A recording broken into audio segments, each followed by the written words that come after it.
BudgIT, a civic organization with focus on making Nigerian budgets and public data more comprehensible and accessible, has disclosed that the National Assembly, well, they say, might be abusing its appropriation powers, feeling inefficiency and waste.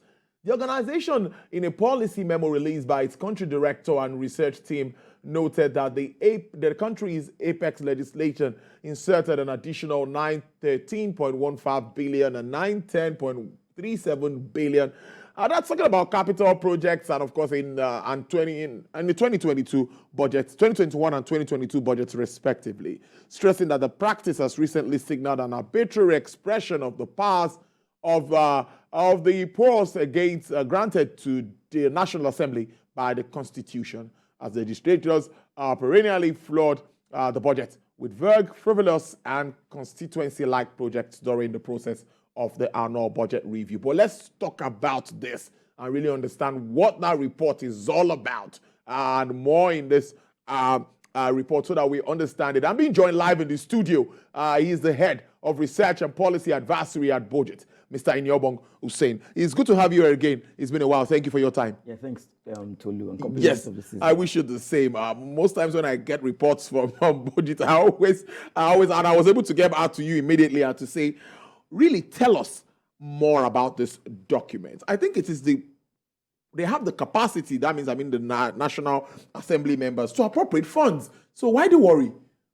So the key concept underpinning laws associated with appropriation, yes, right, is that the executive cannot spend, monies, based on budget, except it is authorized by the National Assembly. But to whom power is given, also those powers have to come with responsibility, right? Granted, Section 58, 59, 81 of the Constitution and 48 of the Fiscal Responsibility Act grants the National Assembly what you would call the proverbial powers of the purse, meaning that it's only the National Assembly that has the powers to appropriate funds. Okay. And the executives, can only spend funds in the manner appropriated by the National Assembly.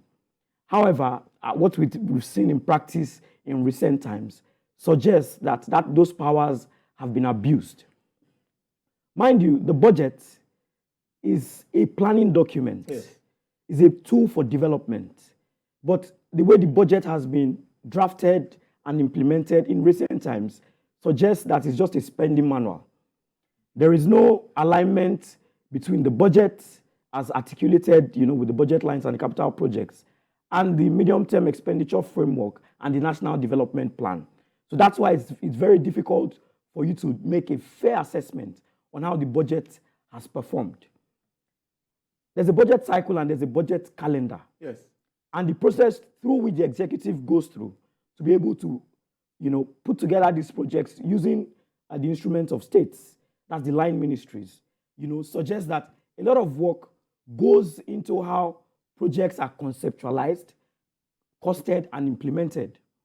But that 2-3 months frame where the National Assembly is supposed to critically, review these budgets, what we've seen over time, and this was corroborated by the president publicly when he was signing the 2022 budget into law, that over 6,500 projects were inserted into the budget. And this was going to sort of cripple the capacity of the executive to be able to properly implement its policies and plans as articulated in the budget. Because what went to the National Assembly, was distorted. Some very, very key budget lines that are very critical to very, very critical ministries, the Ministry of Agric, Works, Education. Those budget lines were cut to create fiscal space for these sort of insertions. And I know as the conversation goes on, we would look at the nature of those insertions and the quality of the review generally. I really want to know, what were your major findings? I read through that document, and I really like you to highlight your major findings at the end of the day. So we decided to look at the 2021 and the 2022 Appropriation Acts. Okay. And we discovered that for 2021, for instance, about 5,600 projects were inserted by the National Assembly. So when after the president had, presented the budget before the National Assembly, when he was coming back for assent, about over 5,000 projects had been inserted. And the cumulative value of that was about 913 billion, which you had stated in your introductory remarks. And in 2022, the number of projects that were inserted increased to about 6,400 projects. Cumulative value about 910 billion. Now, if you look at the nature of those insertions, you would see streetlights, boreholes, town halls, right? So one wonders what the obsession the National Assembly is with streetlights, boreholes. I mean, as many as 910 streetlights projects in the 2022 Appropriation Act. And these are not projects that have been appropriated very minor sums. In one instance, in the senatorial district, represented by the Senate President, solar-powered streetlights, 600 million. In the Deputy Senate President's senatorial district, about 1 billion for solar-powered streetlights. Now, Tolu, apart from Lagos and maybe Abuja, I'm sure your work takes you across the length and breadth of Nigeria. You go to communities, you see that these communities are in perpetual darkness. True. So how do we get value for these funds that, have been, mind you, all of the conversations we've been having have been around the revenue challenges, right? Oh, Nigeria has a revenue problem, and so we have to tax Nigerians more. We have to implement fiscal policies to ensure that, corporates also contribute their own fair share to the economy. But very little attention is placed on how these monies are appropriated and spent. So you can generate all you like, but if there's no structure in place to be able to properly drive the implementation of government projects, what you just create is an avenue for state capture, where a few persons who have access to power appropriate the resources that are meant for the general populace to themselves, sometimes also using the instrument of state. So we had seen that, although, and this is giving credit to the Budget Office, from 2018, they had been sounding the alarm that this practice of, when the budget goes to the National Assembly and they just arbitrarily insert projects, mind you, a lot of times in ministries that do not have the mandate to implement projects.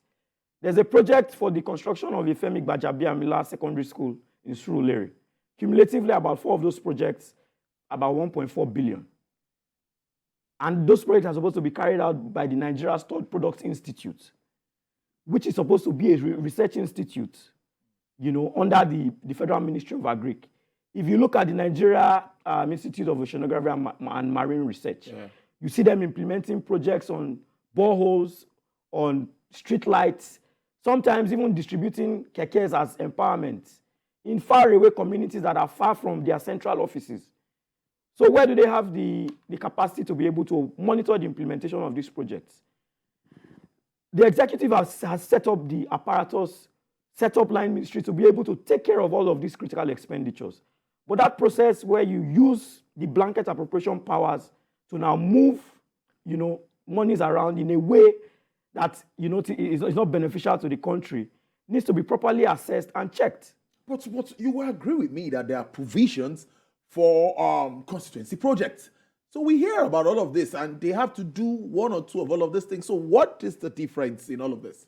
So there's 100 billion naira envelope for zonal intervention projects, which are those constituency projects, which the executive, in his, I would call it magnanimity, decided to create for the National Assembly for them to be able to appeal to their constituents. Mm-hmm. Now, mind you, public choice theorists always tell us that politicians, do not always do things that we always think, are the altruistic dispositions. They do things to get them reelected. Sometimes they align. Sometimes expectations are high. Sometimes those things align with the general expectations, of everybody. Yes. And, sometimes they align with the development trajectory of the country. Yes. But most times, it's usually in their personal interest and invested interest. So the executive created a 100 billion naira envelope for constituency projects, for lawmakers to be able to nominate projects in their constituencies, and for them to sort of give the supposed dividends of democracy to their constituents. However, the National Assembly have now crafted very new ways using their appropriation powers to now insert constituency-like projects outside the 100 billion naira envelope in the budget that is running up to almost 1 trillion naira. Mind you, this is almost a quarter of the capital budget. So you have a quarter of your budget that is going to streetlights, boreholes, the building of town halls. And you ask yourself, what is the role of the state government and the local government? That the federal government that is already burdened with a lot of challenges around security, both internal and external, around electricity, is now concentrating a lot of those lean resources, mind you, that we cannot generate, that the bulk of, or all of it at the moment, is borrowed on constructing streetlights in communities that the MDAs who are saddled with this responsibility to implement neither have the capacity, right, nor the mandate to implement. So you just have these funds that have been borrowed going into, seamless pits or bottomless pits. And that practice needs to be checked if we are going to make any progress. I think there needs to be a reorientation. I didn't want to interject you then, talking about even what citizens want from politicians, because sometimes there are a lot of expectations, and even higher than the office at times. That's just on a lighter note, just trying to, because there are a lot of, the expectations are very, very high. I know what I'm talking about. But in all of this now, what are your recommendations? How can we get better? It's clear. First, there needs to be a judicial pronouncement on the scope of the appropriation powers of the National Assembly. Fine, they have been granted powers to review the budget. But to what extent? Does it mean that they can completely rewrite the budget and that projects that have been painstakingly put together by the executive can just be reduced and new projects implemented that are not in line with the strategic objectives of that administration or the policy objectives of that administration or the development plan generally? That's one. Secondly, the ICPC had corroborated some of the findings of BudgIT around the duplication of projects, which mainly were carried out during this review process. And they had said in 2021 about projects worth 300 billion were discovered to have been duplicated and 100 billion in 2022. However, there has been very little news on what has been done in terms of punishment, sanctions. So there needs to be strong deterrence for persons who abuse the privilege of office, right, in mismanaging funds, misappropriating funds. That deterrence is not there, and that's why there's a lot of incentive for people to continue to fleece the resources of the state. That needs to be addressed. Thirdly, on the issue still on the insertion of the project, arbitrary insertion of the project, I think there can also be a political solution, right? Yeah. If you think you have interests, developmental interests in your constituencies, and you need this captured in the budget, there should be a way when the executive is putting together this budget, you are able to communicate your concerns to the executive to say, okay, please make this extra provision for my people. So that by the time the budget comes, right, you don't need to do too much in terms of the insertions, right? And that sort of makes the budget a little bit more implementable. But without all of this, you would find the executive putting in a lot of work in putting policies in place, putting plans in place, and backing up those plans with budgets.